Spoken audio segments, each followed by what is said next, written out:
ดีใจหลาย ดีใจหลายบ่เออพี่น้องเอ้ยเนาะ นี่ออกจากใจแล้วเลยพี่น้องเนาะความรู้สึกออกจากใจน้องแล้วเลยคิดอยู่ว่าเราจะได้เจอกัน สำหรับน้อง สำหรับน้องน่ะมันหลายบ่เออ โชคดีเลย โชคดี ที่ได้พ่อกันผมดีใจจนแบบ อายก็สิให้น อ้ายก็ดีใจนะน้องเลยของชิงของที่อ้ายชื่อมาให้นะมันถูกใจน้องนะถึงแม้มันจะบ่แพงแต่มันก็มันมีค่าสำหรับคือน้องว่าเนี่ยน้องเป็นคนรับกินข้าวก็พี่น้องนี่เนาะใส่จังซี่นี่ก็ต้องสิเตรียมกินบ่นี่กันเนาะแล้วก็กินจังซี่นี่พี่น้องนี่ติบข้าวมาจังซี่มานั่งกินจังซี่แล้วก็จ้ำกินเล่นจ้ำกินจังซี่เลย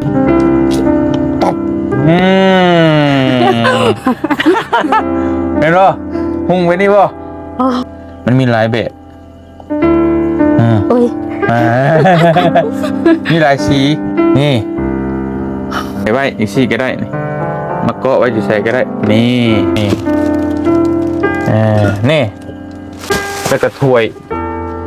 ไว้ใส่แกงให้ยังกินำ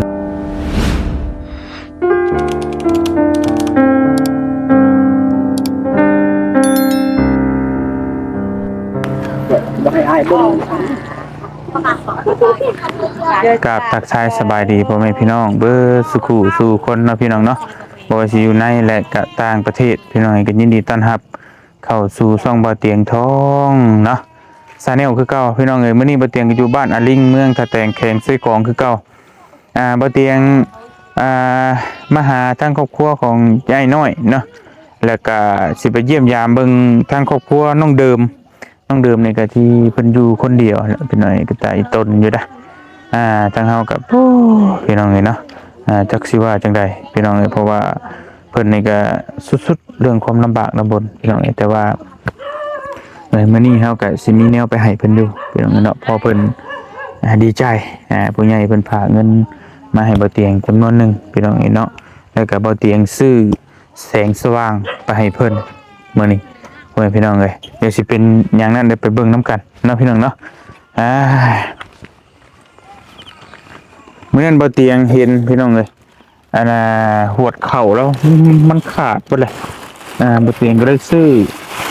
อันนี้มาให้แล้วโดสบายดีเด้อน้องตูนเด้อ สบายดีเด้อเอาน้องตูนก็มาซอยตลอดเลยพี่น้องเลย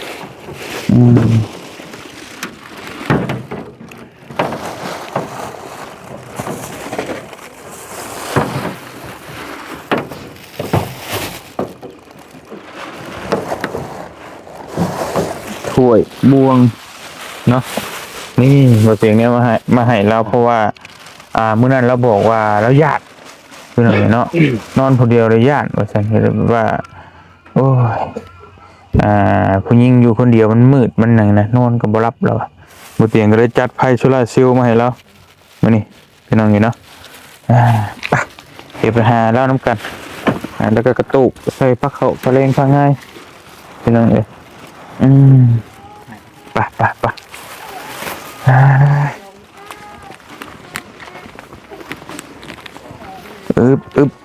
มาทางหลังบ้านพี่แหละพี่น้อง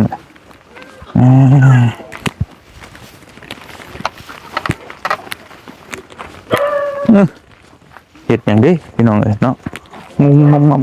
งับอยู่สบายดีน้องเห็ดยังไงล่ะกำลังสิอาบน้ำกินข้าวกินน้ำแล้วยังทันได้กินเป็นยังคือบ่กินบ่มีน่ากินบ่มียังบ่ทันได้เฮ็ดกินเจ้าสิเฮ็ดยังกินสิเฮ็ดลูกชิ้นเฮ็ดลูกชิ้นใช้ไปเฮ็ดแล้วเบิ่งดูหั่นเฮ็ดกินแม่ผมขออยู่นึงเธอก็อยากกินน้ำบ่จักพี่น้องเอ้ย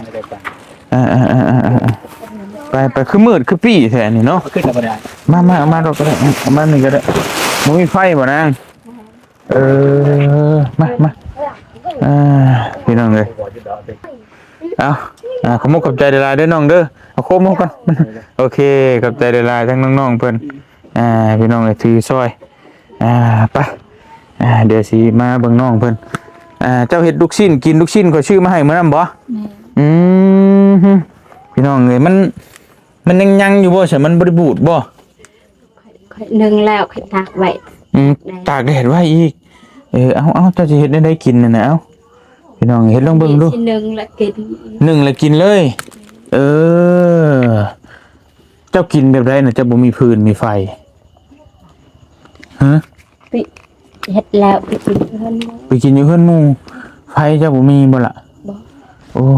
ยแต่กระบะพี่น้องเอ้ยดึบนะเดี๋ยวเอานี่ไม้ก่อนใช้เจ้าอันเจ้าเฮ็ดแล้วน่ะเจ้าเอามากินมึงดูพี่น้องเอ้ยเจ้าสิกินได้กินกับหยังจับแจ่วบ่ใช้ตัวใดจะหนึ่งแล้ว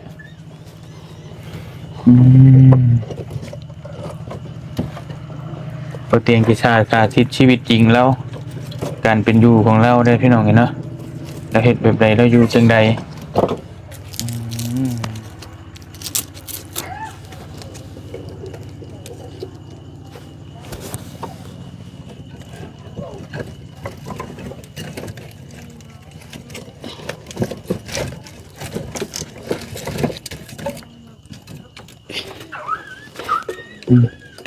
เจ้าหนึ่งสุกแล้วเพาะหรือว่าจังไดหรือท่านหนึ่ง นึ่งแล้วแต่ว่าตากนึ่งแล้วตากไว้แดด ตากแดดไว้ แม่น หมูมีตู้เย็น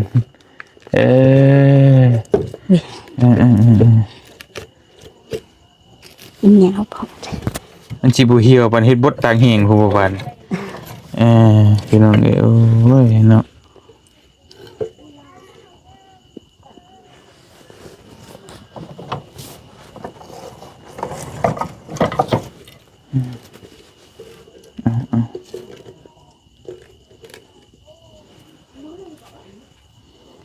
ชิ้นหนึ่งไม่ที่หนึ่งกินที่จะลองกินเบิ่งแล้วบ่น่ะแซ่บบ่ แซ่บลองกิน มืดแบบสิบ่นางแต่ละมื้อเจ้า มืดแนวนี้แล้ว กระบะกระบอกโอ้มีไฟเพิ่นก็ตัดไฟแหละพี่น้องเอ้ยจุไฟก่อน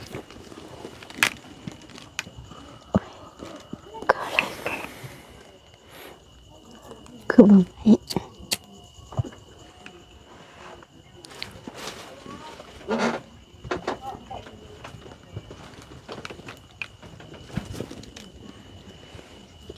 ไปเอาไปนำหันบุก ถุงนี่ ใส่ ถุงของอ้ายน่ะจูดรถหั่นเอาออกมาแก้ถุงให้เพิ่นแหน่น้องตูนเอากล้องมันน่ะเอาถุงยางมันน่ะเอาให้เพิ่นอ้อยจูดไฟนะจุไฟนะนั่นแหละโอเคจูดรถ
ล้าง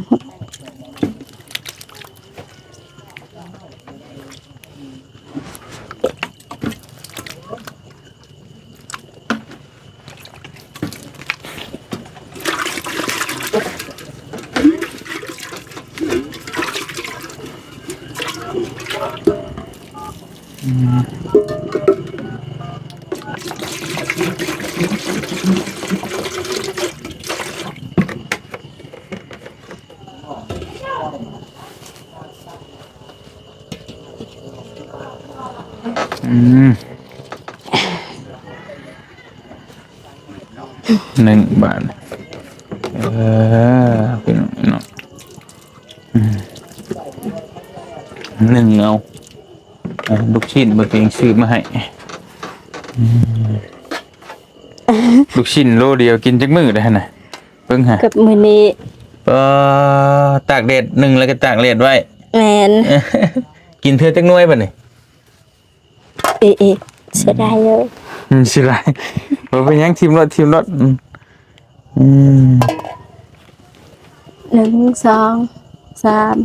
4 5 6 7 7พอแล้ว กิน7 หน่วย กิน7 ลูกโอ้ยเนาะเอาพี่น้องเอ้ยโอ้กระบะกระบอก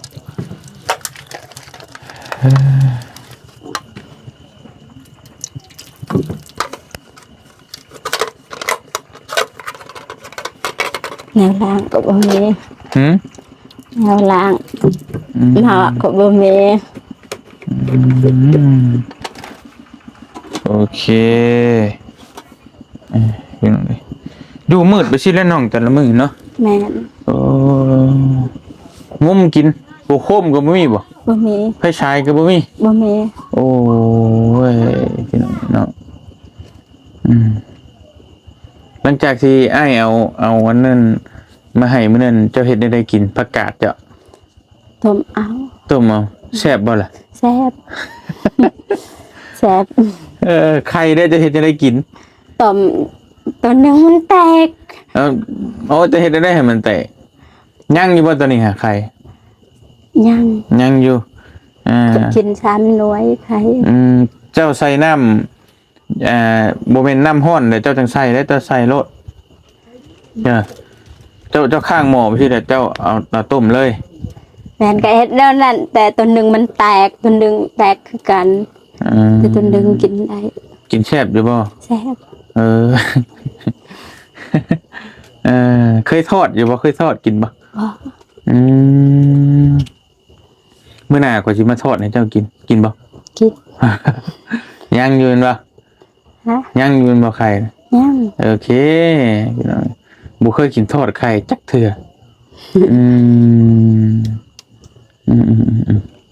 สร้างว่าสร้างเป็นต้มกินแล้วว่ะกระทะเจ้าบ่มีเลยเนาะมื้อหน้าก็สิซื้อมาให้โอ้ย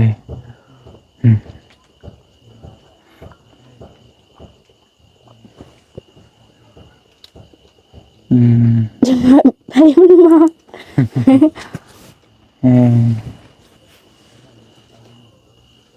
ก็ว่าเอ้าหมอเก่าคอมเลยเนาะ ใส่พื้นหลาย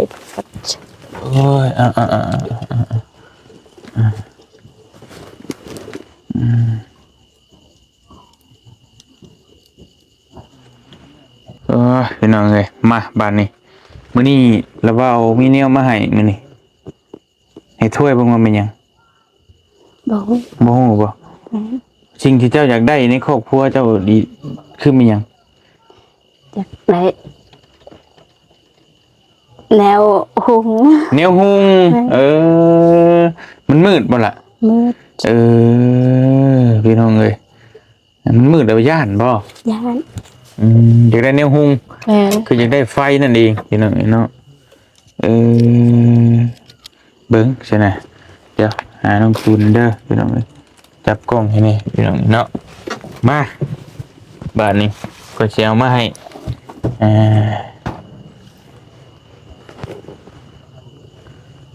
โซลาร์เซลล์จักอยู่ว่าคือมันยัง บ่จัก ไปจ้ะ เออเจ้าว่าอยากได้หยังมากินนี่ ได้แนว เอาขวดเชกมาเลยมาเลยนี่เห็นบ่นี่ใช้เป็นอยู่บ่ บ่ เคยใช้จักเทื่อบ่ บ่ เออพี่น้องเอ้ยเด้อ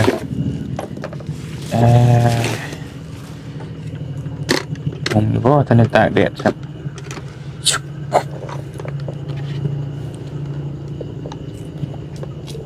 ตบเห็นบ่หุ่งไปนี่บ่ โอ้ ถึกใจบ่ไปนี่ จ้ะ โอ้โหถึกใจแห้งเลยพูดแล้วดีใจบ่ ดีใจ เออ ไปได้ยินขนาดแดงเลย เฮ้ยหน้าแดงเลยเออพี่น้องเอ้ยมือสั่นเลยเห็นน่ะพูดนะโอ้คือสิอยากได้แห้งพี่น้องเอ้ยอยากได้แตะหึงแล้วแบบนี้เนาะ แม่น โอ้ชิงเดียวฟันเลยบ่นวะ แม่น พี่น้องเอ้ยแล้วเนาะบาทนี่พี่น้องเอ้ยเอาสลัดเอาอะไรก็ อะไรก็ อุ้ยลูกเสน นี่พี่น้องเอ้ย มาแล้ว ไปบ่ติด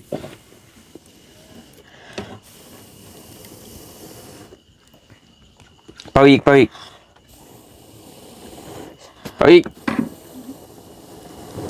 โอเคได้ละไม่ดิบเลยยามันปล่อยอันนี้แหละเอานี่ใช่เอานี่นี่นอกย่อก่อนย่อหมอน เนาะบ่ หมอน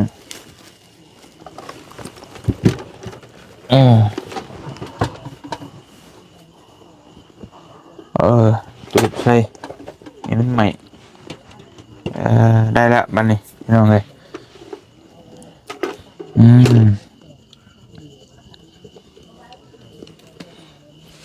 จะเคยใช้อยู่ปะ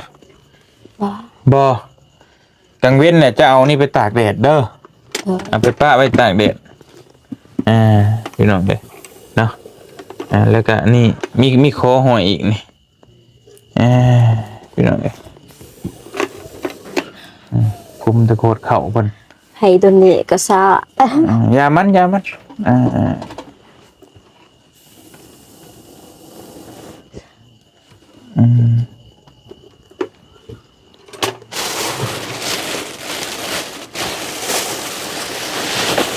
เบิ่งเอาคือโสแท้ไผเป็นอะไร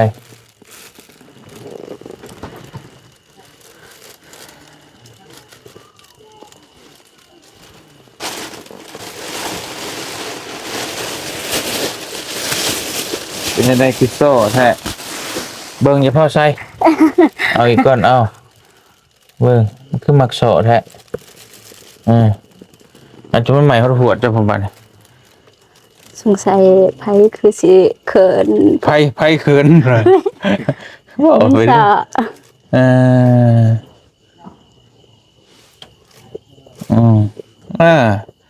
เห็นบ่บาทเนี่ย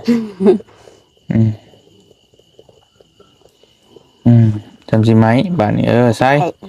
ได้แล้วบาทนี้ได้แล้วพุ่นมันจะใหม่เขาหัวจะพุ่นมาเดี๋ยวเราคอยสิบอกวิธีใส่บาทนี่เด้ออาจจะลองเปิดเบิ่งเอานี่ ตัวไหนตัวนี้ อันนี้มองศาสตร์นี่ ตัวนี้บ่ อันนี้จะมีโทรศัพท์ปะ บ่ จะมีโทรศัพท์เจ้าสากก็ได้นี่สากโทรศัพท์ก็ได้เสียบสากโทรศัพท์แต่ผมมีก็เอาออกตัวนี้เราตัวเปิดตัวปิดในเรื่องคอยจะเปิดให้เบิ่งเด้อ เดี๋ยวบ่ นี่มันมีหลายแบบอุ้ย มีหลายสีนี่นี่ คือรถแต่ง คือรถแต่งนี่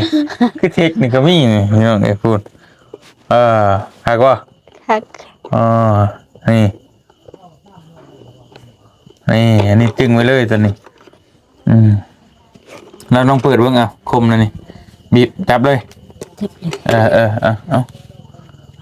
คมเขา อุ้ยเดี๋ยวไหน คมเขา ไอ้บีบเข้าตรงกลางนะคงเข้าอีกอีกคงอีกได้ป่ะคักเบิ่งหาหมองหอยไว้ก่อนบาดนี้จะก็มาหอยไว้อีกสี่ก็ได้นี่มาเกาะไว้อยู่ใส่ก็ได้นี่งงวะคักวะ ครับ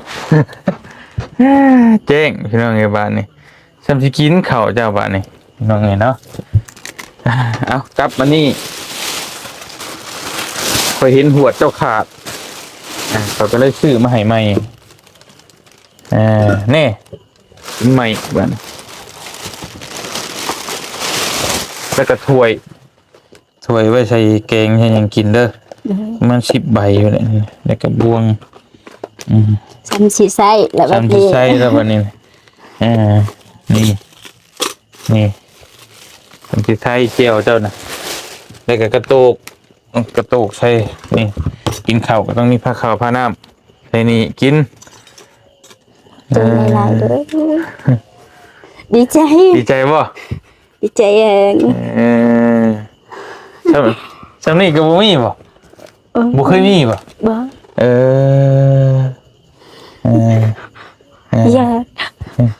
ดีใจแห้งวะดีใจแห้งยิ้มแล้วพี่น้องไอ้วานนี่เก็บอาการบ่อยู่นอนรับอยู่บ่เร่งนอนรับต้องใส่นอนรับพันดีบ่ย่านแล้วบัดนี้เนาะบ่ย่านโอ้คือสิดีใจแห้งนี่สิถือใจแห้งอยู่ดีใจแห้งพี่น้องเลยดีใจดีได้น่ะพี่น้องเลยเคยมีคนเอาให้แบบนี้อยู่บ่เคยมีมีแต่เทื่อนึงตอนเขามาซอยให้กันต่อเทื่อนึงเพิ่นนั้นอันนี้ของโครงการเพิ่นเนาะเพิ่นเอาอันน่ะตัวกันตองน้ำมาให้เนาะมีแต่เท่านี้เลยเนาะ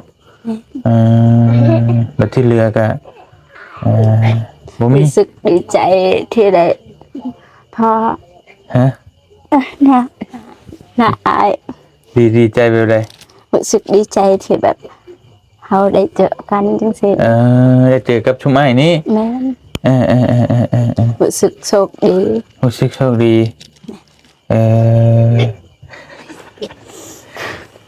อย่าให้ได้แม่ให้อีกแล้ว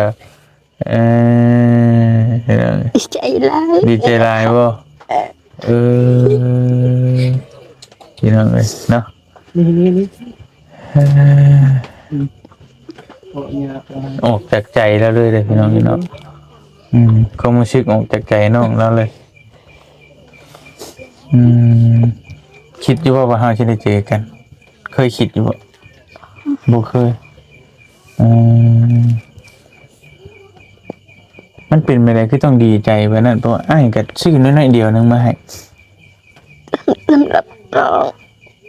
สำหรับน้องน่ะมันหลายบ่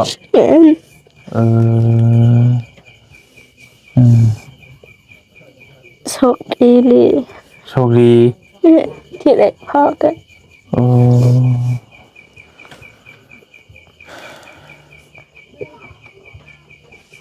ผมดีใจจนอายก็สิให้นำมันออกมาจากใจเนาะพี่น้องเอ้ยโดยที่บ่เคยเจอแบบนี้มาก่อนมันบอกอ้ายก็ดีใจเลยน้องเลยของที่อ้ายชื่อมาให้เนี่ยมันถูกใจน้องนะอ้ายก็ดีใจแต่ชื่อมาให้แล้วน้องบ่มักมันก็บ่มีค่าอย่างนั้นถึงแม้มันจะบ่แพงแต่มันก็มันมีค่าสำหรับคือน้องว่าเนี่ยน้องเป็นคนรับมันเพิ่มแสงสว่างให้น้องเพิ่นพี่น้องเนาะแล้วก็สิ่งของแบบนี้ก็ยังบ่เคยมีจักเทื่อกินข้าวก็ใช้เพิ่นกินมื้อนั้นก็ใส่แบบนี้เลยพี่น้องเนาะใส่จังซี่นี่กำลังสิเตรียมกินบ่นี่กันเนาะแล้วก็กินจังซี่นี่พี่น้องเอ้ยติบข้าวมาจังซี่ มานั่งกินมื้อซี่แล้วก็จ้ำกินเล่นจ้ำกินมื้อซี่เลยนะโดยสิยังบ่ได้มี จะไป พี่น้องเอ้ยเนาะเออ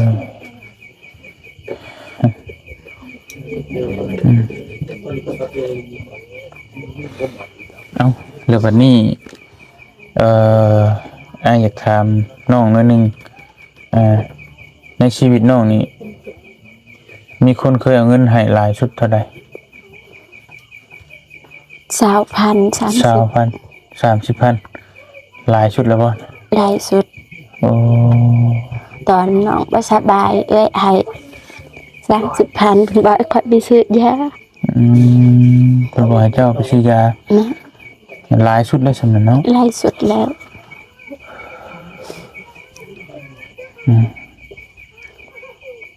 เอาฉันพี่น้องเนาะ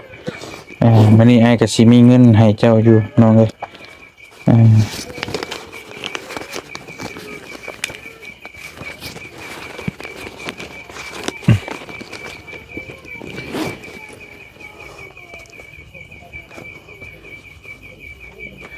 เงิน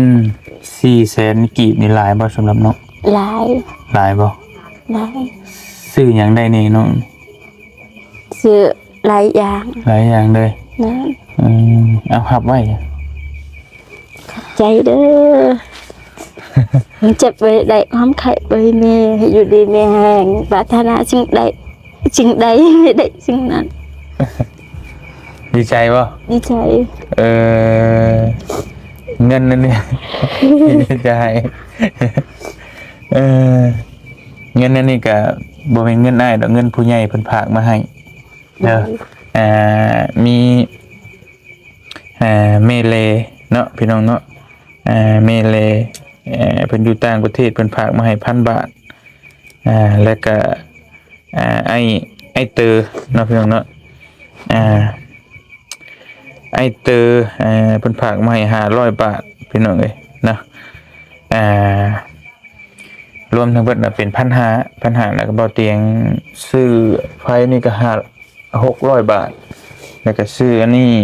น้ำมันนี่ก็เบิดประมาณ300 400นี่แหละก็คือเบิดเกือบ1,000นั่นแหละประมาณ1,000นึงซะเบิดนี่พี่น้องเอ้ยเนาะแล้วก็ยังเหลือประมาณ600 กว่าบาทแล้วก็มอบไว้ให้น้องไว้เจ้าจะซื้อหยังก็ซื้อเด้อ โดย ผากลงมือขอบมุกขอบใจเพิ่นแน่น้องขอบใจหลายๆเด้อซื้อเท่าใด ซื้อเมเลกับไอเตอร์ ขอบใจหลายๆเด้อแม่เลกับไอเตอร์ขอให้สุขภาพแข็งแรงความเจ็บไว้ได้ความไข้ไว้มีให้ร่ำให้รวยปรารถนาสิ่งใดก็ให้ได้สิ่งนั้นสาธุ โดยโชคดีว่าฉันมีโชคดี โชคดี ถือว่าช่วยน้องได้หลายอยู่ป่ะเงิน400,000 หลาย ได้ซื้อกินได้จักมื้อ หลายมื้อ หลายมื้ออยู่พี่น้องเก็บไว้ดีๆเด้อ โดย เอาไว้ดีๆเวลายามเจ้าเจ็บเป็นเนี่ยบ่มีผู้ให้เจ้าได้เวลาเจ้าจะต้องการหยังจะซื้อหยังได้แม่นให้เจ้าซื้อเอาเด้อ โดย พี่น้องเอ้ยบ่เตียงก็เห็นความสำคัญที่เพิ่นอยากได้ก็คือไฟนี้ต้องการชุดได้ไฟเนาะ แม่น มันสำคัญแฮงบ่กับชีวิตเจ้า แม่นสบายแบบมีไผ สบายบ่ย่านหยังบ่บัดนี้ บ่มีแค่ยานคนเกินบัดนอนรับ เนี่ยคือเจ้าก็ล็อกไว้แล้วมีอันล็อกอยู่บ่ บ่ บ่มีอันล็อกโอ้พี่น้องหาแนวมาตันไว้เดี๋ยวเบิ่งมื้อหน้าบ่เตียงซื้อกุญแจมาให้มันล็อกไว้ให้เราพี่น้องเอ้ยระมัดระวังเบิ่งให้แลก็คนก็อยู่ใกล้กันอยู่ บอนหันก็ มันขาด น้อย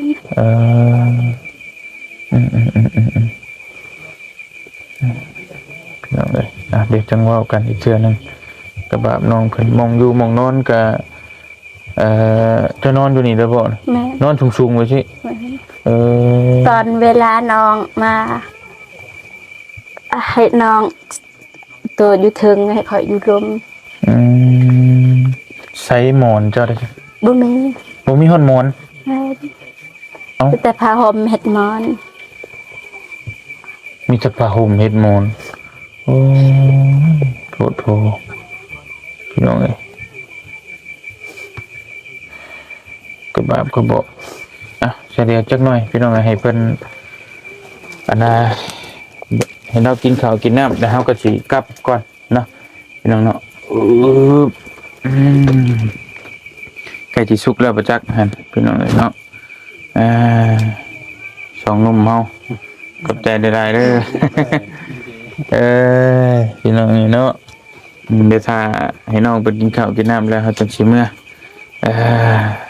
เป็นได้เป็นได้ว่าเจ็บน้ำตาเกิบน้ำเลยเห็นนะ เพื่อนมีแกซึมน้ำนองเลยเขาเล่นไปกับน้องเลยได้ว่าว่าเสียงบ่ออกเลยซึมเลย ชีวิตจริงเด้โมเมนต์การเล่นการละครอย่างเนาะเพิ่นก็ลำบากอีดีแล้ว เพราะว่าน้องเข้าใจความรู้สึกอยู่เขาเคยเป็นแบบนี้ แม่น ก็คือตื่นตันเลยให้กัน พี่น้องเอ้ยเนาะเอาอีกคน อยู่ที่ได้มันมืดเนาะมันมืดกับพี่น้องเอ้ยเป็นหน่วยเราได้ไฟได้ก็โอเคแล้วบัดนี้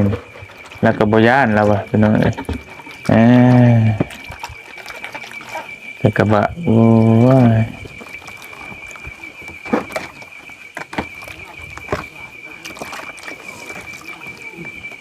พี่น้องเอ้ยมาสุกแล้วบาดนี้มากินน้องเพิ่นกินข้าวกินน้ำโอ้ยเอาบ่น้ำปลา เอา เอา เร็ว พี่น้องเอ้ยเออ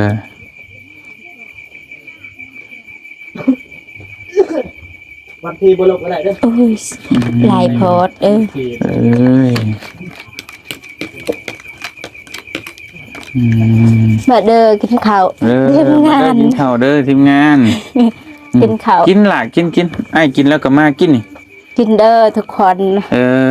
FC กินข้าวดู มาเด้อกินข้าว FC กินกินกิน กินน้ำกัน มากินข้าวอ้าย กินไอ้กินแล้วเบิ่งน้องเพิ่นกิน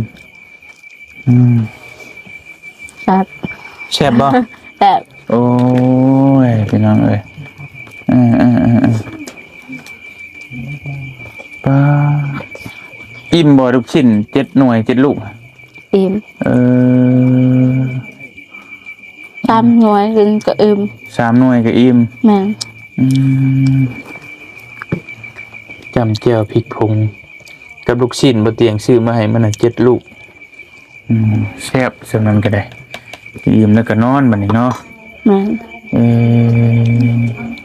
อาบน้ำแล้วนอน เดี๋ยวนอนมันรับพันดีป่ะมัน แม่น บ่ย่านเดี๋ยวไฟก็หุงเลย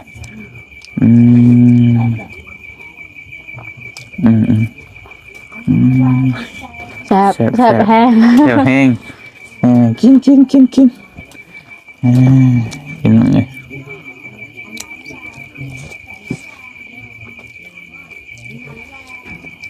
ถ้าอ้ายบ่ซื้อมาให้นี่ได้กินอยู่บ่ลูกชิ้น บ่ บ่ได้กินบ่มีขายบ่ในบ้านนี่เนาะ บ่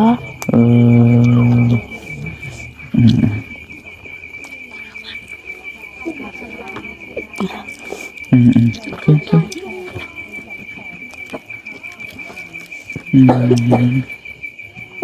็สิแซ่บอยู่ดอกพี่น้อง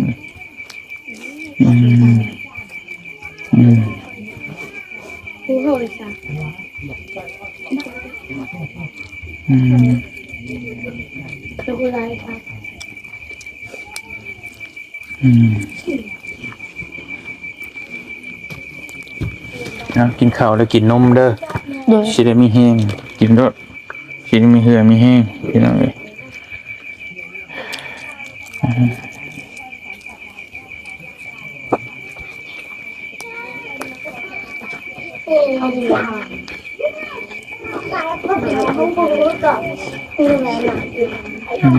อันเจลไอ้ชื่อมาให้ได้คือบ่เอากิน แซ่บได้หั่นน่ะ กินแล้วยังหน่อยหัน ยังหน่อยหนึงโอ้ยอืม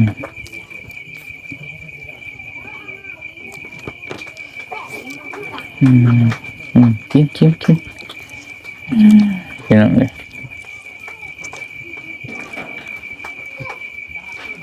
ไปกินข้าวด้วยเถอะเด้อ โดย ไอ้กับป้าเด้อบัดนี้เด้อ โดย ไอ้เมื่อก็เริ่มค่ำเลยเด้อ โดย กินให้แซ่บๆเด้อน้องเด้อ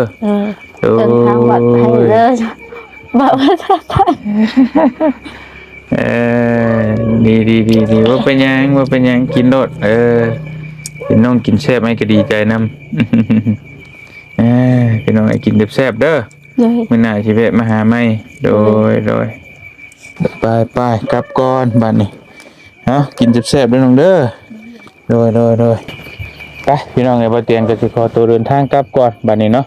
ก็ได้มอบเนาะมอบหวดมอบไฟโซลาร์เซลล์มอบแสงสว่างให้น้องเพิ่นเป็นที่เรียบร้อยน้องเพิ่นก็ดีใจพี่น้องรู้สึกว่าอันตันใจเนาะที่บ่มีไผเคยมอบให้แบบนี้เพิ่นก็ดีใจแฮงว่าซั่นเนาะพี่น้องเนาะบ่เตียงก็จนน้ำตาไหลพี่น้องเอ้ยอีตัวน้องเพิ่นเนาะที่สิมีความทุกข์มาหลายพี่น้องโอ้ยคนเฮาเนาะพี่น้องเอ้ยจังได๋ก็ขอบคุญขอบคุณแม่แลครับไอ้เตอเนาะได้หลายเด้อพี่น้องเอ้ยที่ฝากเงินมาให้เบาเตียงเป็นสะพานบุญในมื้อนี้ก็ขอให้เจ้าจงอยู่ดีมีแห้งความเจ็บจะสิได้ความไข้อยู่สิมี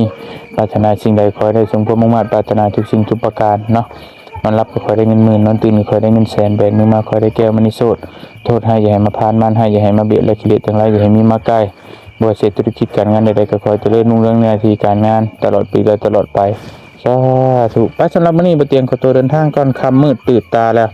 เจอกันบื้นอยู่ดีมีแห้งเบิดสุขทุกคนสบายดีพี่น้องไปก่อนบัดนี้